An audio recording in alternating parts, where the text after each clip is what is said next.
There's only really two things that you need to know about doing a pull-up. Let's not overthink this pull-up. I think when you overthink it is where we really make our mistakes with our pull-ups, okay?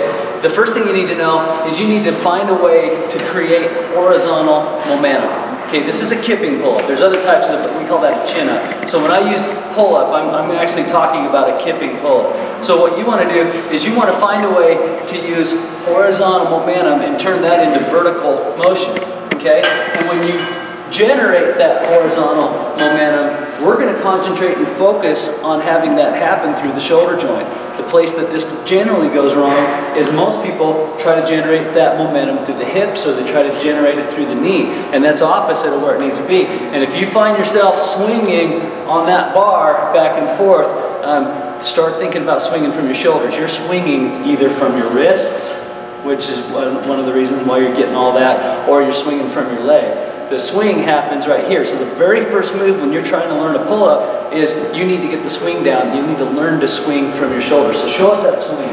Liz will jump up there and notice that she's put her head through her shoulders and back.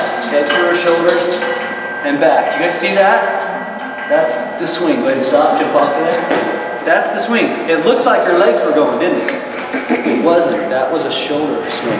Head through your shoulders, head back. Forcefully back, and that'll come into play in just a minute. Now, once you do that, once you find that swing, you only have one other thing you have to do there. This is the second step. The second step is to elevate those hips. It's the hips that give you all of your strength. It's the hips that create all your drive. So you create your horizontal momentum, you elevate the hips, and then we just go to the bar. Show us one. Just go to the bar. It's just that easy. I've been doing it wrong for 2 years, so I have to. Now elevate your hips. Yeah, you cover that too. Okay, now go to the bar. Elevate your hips and go to the bar. Did you see it? Stop. Okay? Everybody gets in trouble with the pull-up because of its freaking name. It is the worst, it's the most misnamed movement that we have. Because the second in a kipping pull-up that you actually pull, it screws this up. Because what it is actually is a swing up, right? And how am I going to swing up? I'm going to swing my hips to the bar. This is where all your power lives. When I do a power clean, where am I trying to engage first? Hips. Right? I'm trying to do my hips. My squats are engaged through my hips. My overheads, it's a hip drive, isn't it? So I can take that same power that can recover, that has tons of reps in it, that is very strong. If I can get the timing right, I can elevate myself above the bar using my hips, but I got to get the swing right. So let's go over it one more time. Swing.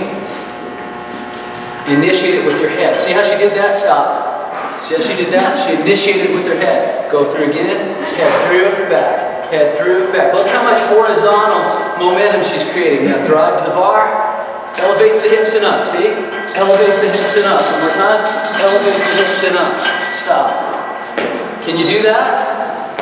No. Keep it that freaking simple. Keep it that simple. Don't pull to the bar. She didn't have to pull to the bar. Right? She can get her chin above the bar. Okay, I want to do a big, huge swing. Okay? Big, huge swing. And I don't want you ever to pull the bar. Watch how high she goes to the bar just by creating momentum. Big swing. Yeah, look at that. Her chin is almost above the bar, just right there. Okay? So from here, all she'd have to do is just roll her hips and reel it in. How should we do the hip drive? All that is think about doing a reverse worm. Right? So at the certain type, and that's the hardest part about doing this, is finding the right timing, right? That's the hardest part about doing a pull-up, is finding the right timing. So when you find yourself in this position, and you want to be, right? At this point, you're literally going to drive forward with your hands, with your shoulders. You're going to drive forward with your hips. And you're going to let those guys swing, and then it's just doing the old reverse worm to the bar. It's that simple. One more time, put it all together. Watch those hips. All she's doing is elevating the hips. Momentum through the shoulders, elevates the hips, elevates the hips. She kicks through the hips. See that? It's not the legs. It's not her arms. It's all in.